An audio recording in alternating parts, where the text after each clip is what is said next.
Hello, I'm Kat. And I'm Jay, 3KB. And today we have a review for you of Valiant Hearts: The Great War. I really liked it.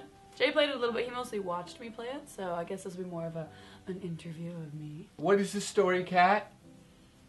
Oh, my beard. The story of this is it follows 4 different characters, and it follows them through the Great War. So from 1914 to 1918. So it follows throughout all those years, right from the beginning, from right when it starts, and it follows a gentleman named Karl. He's German, and he gets sent back to Germany when the war starts, and he becomes a German soldier. And then it's also his father-in-law trying to find him. And then another gentleman from America ends up coming in, ends up being a friend that's helping them. And then there's also a girl that comes in, she's a medic that helps them as well. And all their stories get intertwined. And it also mixes all real events that happened in the war. So it's very, very interesting as someone who loves history to see how they interwove this story into the actual events that happened. And apparently this game was based on letters that they found written during that time. I was watching you. Wait, that sounds weird. Tell us about the gameplay. I know that it is a puzzle adventure game, but what do you do in it? So in this game, it's very much a side scroller. I mean, you can go through into other sections and side scroll there. But basically what you're doing is you're either running around in timed events, so you need to be quick or else these bombs will get you or you'll get shot. You have to be very good with timing. You also have to, a little bit of puzzle things, and that you have to figure out, in order to get this, I have to get that, dry it, give it to that man, then he'll give me this, then once I get that, then I go here. Normally this doesn't sound fun to me, but it was so good. I was watching going, it's the same. Oh, we just did that. Oh, it's just like the dog. Move the dog over there. Also, the dog's amazing. We didn't mention the dog. He's awesome, so you can give the dog commands. So you press one of the elbow buttons and then tell him, like, go here, go there, come here. You can take things from him. He can go rescue people for you. He can get places you can. It didn't get old at all. I had a great time the whole time. Like I said, normally I wouldn't be into this game. Like you, I would say it's repetitive. It is so repetitive. Great. Is it because the story is a good payoff? I think the story is really good, and because, like I said, I really like history, I enjoyed reading about all this history, even though it's horribly sad, and it is very tragic, and I think that's part of why you like it. You're just like, when the cutscenes happen, you're like, oh my god. I have to say something important because... No, fuck, it's not important. I don't know... I love...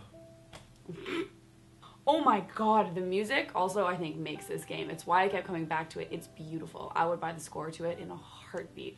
Beautiful. Just in the main thing where the start menu, it's fantastic. And then throughout it gets very exciting, and then it gets sad. So you're buying it? 100%. $14.99. Why wouldn't you buy it? It's the game's great. a buy. You buy it. It's a buy. It's a buy. If you like this kind of games. Oh, it also has those events where you, kind of like DDR, where you have to press the right kind of buttons, or God of War. You have to press them the right amount of time. Real-time event? Real-time event? It's not a real-time. No, it's not a real-time. See, I thought that, and I was like, no, that's wrong. And it comes across a strip, and it's when you're healing people as a medic. So those get hard near the end. Everything gets progressively harder. You have to be quicker and faster and more timed with everything. That was really redundant. You see how I'm yawning? That's what the game made me do. I'm sorry.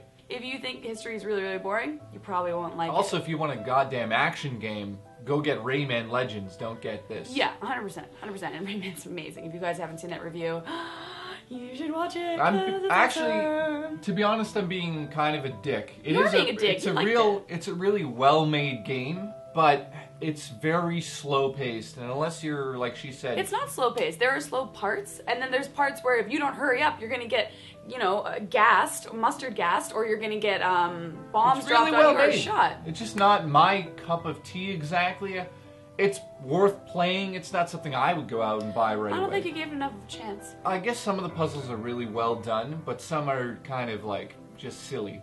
Some of them were kind of just like, go here, now run here, now come here. And those ones are kind of meh, but they often try to weave in a cool story with that, so that's kind of cool. I really liked it. I thought it was excellent. For me, it was a 9 out of 10. For $14.99, it was awesome. It loses the one tiny little point because, yeah, I wouldn't have minded seeing maybe a bit more facial expression, but it's very much like an old cartoon in that, like, there isn't a lot of fancy movement. Yeah. But other than that, I really, really liked it. I had a great time playing it. I liked all the different varieties of puzzle adventure parts of it. And the music, oh my gosh. Seriously, just if you can look it up on YouTube, the music for Valiant Hearts, like, do it right after this video. It's gorgeous. If you like classical music. Blah, blah, blah, blah. Thank you to Ubisoft for sending us a review copy. Also, thank you to ANC Games, Chop Shop Goods. Medal of Honor, back in the day, Medal of Honor Frontline, was heavily based on actual events. And that game was incredible when it came out for PS2. So let us know. Link in the underbar to Chop Shop Goods to buy 3KB shirts. And other amazing shirts too. And I got this clutch recently. It's Zelda and it's gold and it's so nice. So ladies. Also, nice. all of my Nintendo hats on the show. So let us know. What do you think? You into historical, actual, documented video games? Like real live events? They should make one based on all the horror movies that have happened. Like imagine an actual Amityville horror video game based on the actual events. I'm getting sweaty thinking about it. Bye guys. Bye. See you on the next episode.